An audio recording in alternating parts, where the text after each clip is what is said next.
سلام. سلام جانم، بفهم. میتونیم یه سوال ازتون بپرسم؟ خواهش کنم، در خدمتم. اگه یادتون باشه تو دوران مدرسه یه موضوع انشایی بودش که در خصوص این بود که بزرگ شدید دوست دارید چه شغلی داشته باشید. بله.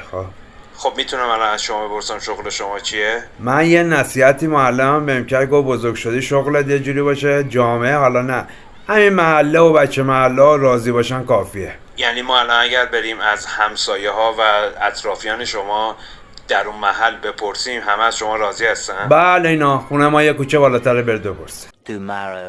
آقا سلام. سلام جانم. ما دیروز رفتیم از همسایه ها و بچه محل های شما پرسیدیم و همهشون به شدت از شما راضی بودن. ما الان خیلی کنجکاو شدیم، میتونیم بپرسیم شغل شما چیه که این همه محل ازتون راضی هستن؟ من ساقی هستم. جان؟ ساقی هم جنس میدم